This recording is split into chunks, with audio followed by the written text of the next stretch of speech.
Hello, welcome to Courage to Change with Karen, episode 17. Thanks for joining me today. I am going to do a reading out of the Courage to Change Daily Reader, and I'm going to read April 24th today. If you'd like to join me, it's page 115 in the Courage to Change Daily Reader, April 24th. When something isn't working the way I think it should, I can think about the slogan, "Easy does it." Instead of redoubling my effort, I can slow down and reassess the situation. The answer I seek may be staring me in the face, but sometimes I have to let go of what I'm doing before I can see it. I was trying to zip a removable lining. Here, let me do that again. I was trying to zip a removable lining back into my coat, but it wasn't working. I pushed as hard as I could, trying to force it to slide, but it wouldn't budge. Finally, I saw that I had been trying to fit the lining zipper into the coat's front zipper. No wonder I couldn't make it work. How many times in my life have I done the same thing? Forced a solution. I've tried to zip myself to people and situations that didn't fit for me, becoming frustrated and disheartened in the process. But I've learned that easy does it. I can take the time to see if I match what I think I want before I jump in and start zipping. My life is more serene because I'm not pushing to make myself fit somewhere I don't belong. Today's reminder: if my plans hit a snag today, I will step back for a moment and take a calm look at the situation before moving ahead. Easy does it. Think about it when you're in a hurry to do something and everything seems to go wrong. You'll be surprised how much this one little idea can do for you. Well, this is a perfect reading for me. I don't know about you, but for me, I hit a snag today. And I've been hitting a lot of snags and financially. And today when something fell completely apart, I thought, of course, immediately I thought, what's it saying here? I was frustrated and disheartened. Well, I don't know if really those are the words.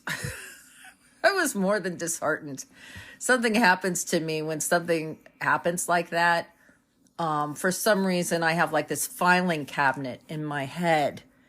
And when something falls apart or I hit a snag, this little devil in my head, whatever that is, pulls open this filing cabinet and starts pulling out files of everything in my life that I've done wrong. Right? Even if I didn't really do wrong, it comes up with all this stuff, right? And, for some reason, this has been happening a lot like this year, since 2024. I have had attempts to do certain things, to have them just stop, screech to a stop, an urge, hitting a brick wall. And I've been really confused about what I'm supposed to do. So I've tried harder and tried to work smarter and come at it from a different angle. And today, when this happened, I thought, you know what? Maybe I'm not supposed to do this. Maybe this is like my higher power, the great, the great, whatever, Watusi, whatever you believe in, is just stopping me. And I don't know why. I've got so much attached to the things that I want to do. And I get, I guess I start zipping the liner in the wrong side of the coat. Ooh. So today I had to say, okay, I can't believe this happened, right? I've come at this 16 different ways. It's just fallen apart again. Maybe I'm not supposed to do it. Maybe God wants me to do something else, right? Maybe the creator of the universe or the divine master, or whatever you want to call it, has something else they want me to do. And I probably can't see it because I'm so busy trying to fit this round peg into a square hole, or a square peg into a round hole. The problem is that I get really down on myself. And I was thinking about it the other day. Sorry, I'm kind of rambling here, but I was thinking about it the other day when I was young, how I used to be much more resilient. If I did something that didn't work, oh, well, let's do something else, right? But now I have so much attached to it, like my self-worth, my peace of mind, my security, my ego. Everything is just like so attached to something. I just can't let it go.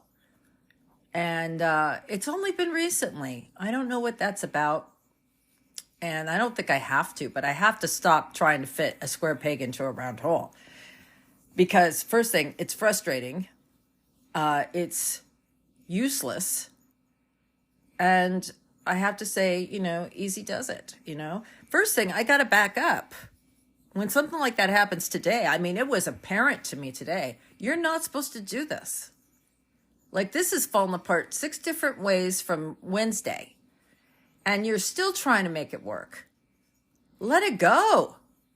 Just let it go. So you can move to something else. What is it? And, I wish God would just tell me what I'm supposed to do. What do you want me to do?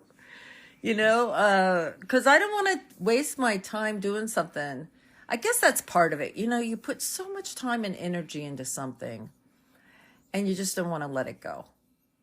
And I don't know. I've been obstinate, and that doesn't suit me. I have not been very good at that. I, in my recovery, have had to learn to be loose, loosey-goosey. I've often talked about wearing my recovery like a loose muumuu, so it's real comfortable and real cool, and, make it easy, not like pulling on a pair of jeans that are 3 sizes too small, laying on the bed with a pair of pliers trying to pull up the zipper.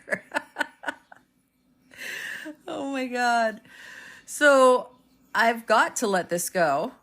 I've got to be willing to change directions and be willing to do whatever, the next indicated thing.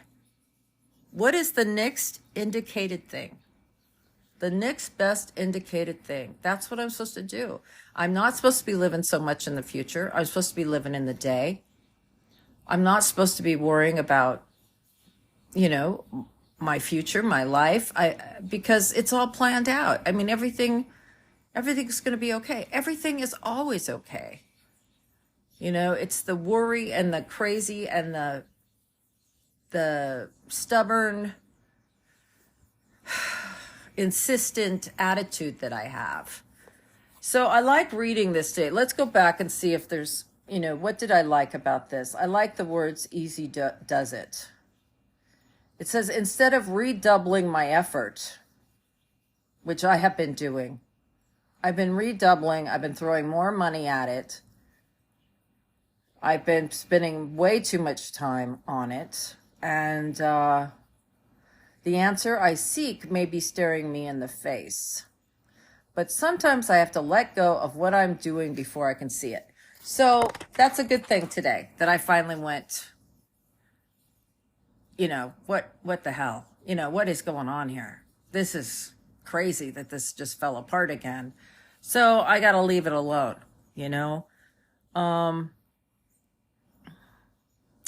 Let's see, forcing solutions, right? Forcing solutions with people. I don't do that so much anymore. I've learned about the people thing. I think it's the situations, though, that I keep trying to zip myself into. If it's not a match, it says,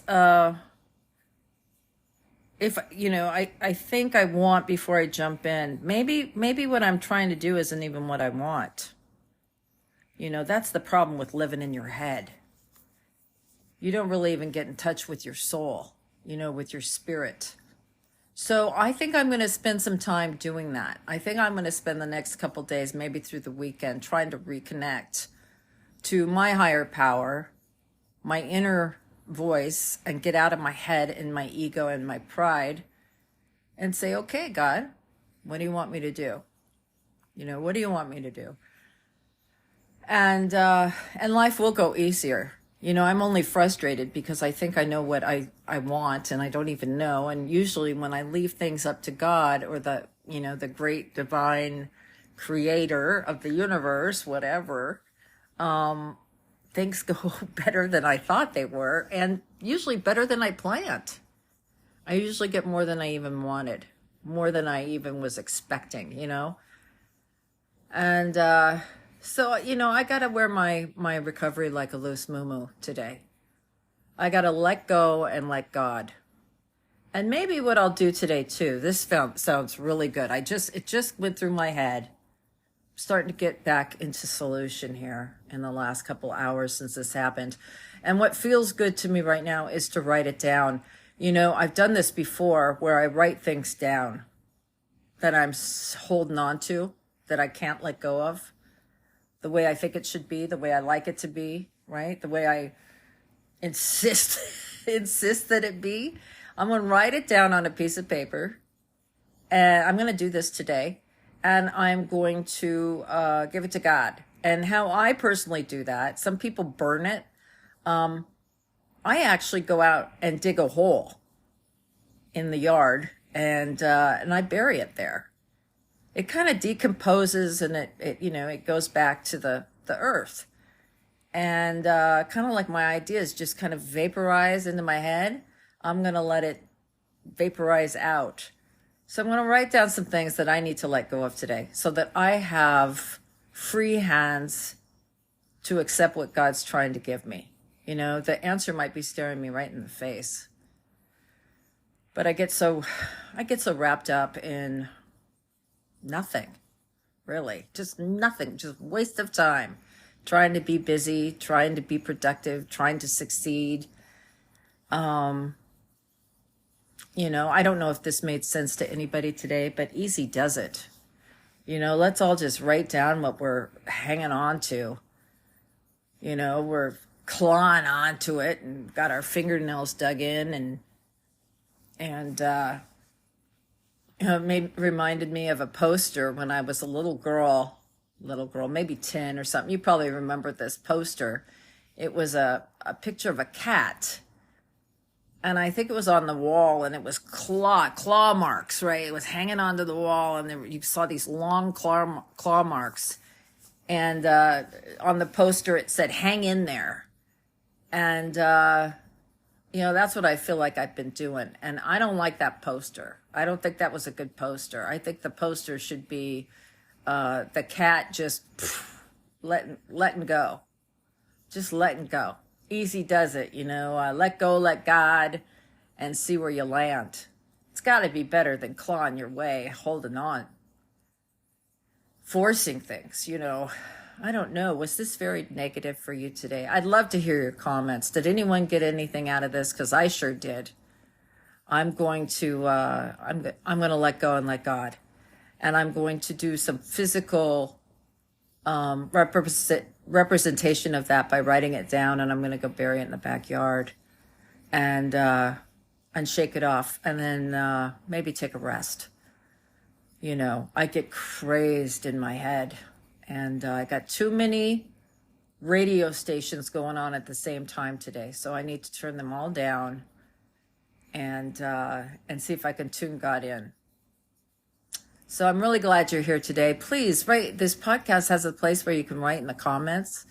And I think I'm the only one that sees it. So if you want to send me a note, tell me what you thought of this. I'd love to hear from you. And I'm also going to put in the show notes here. If you click on the description and you hit more, all of them will open up. You'll see all the show description. And I'll put a link in there to my private Facebook group. For this particular podcast, we have a Courage to Change with Karen Facebook group where you get more intimate connection with me.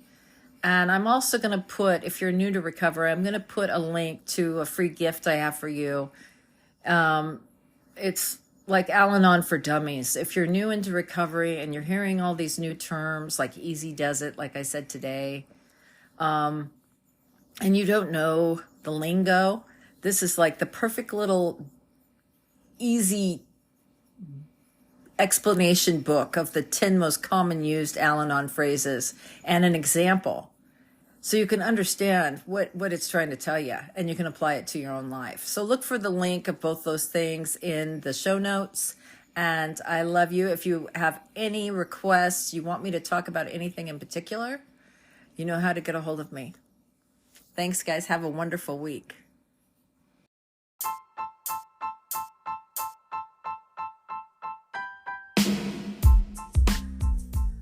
Welcome to the Courage to Change with Karen podcast, the place where we get real about addiction recovery and celebrate the victories against struggle.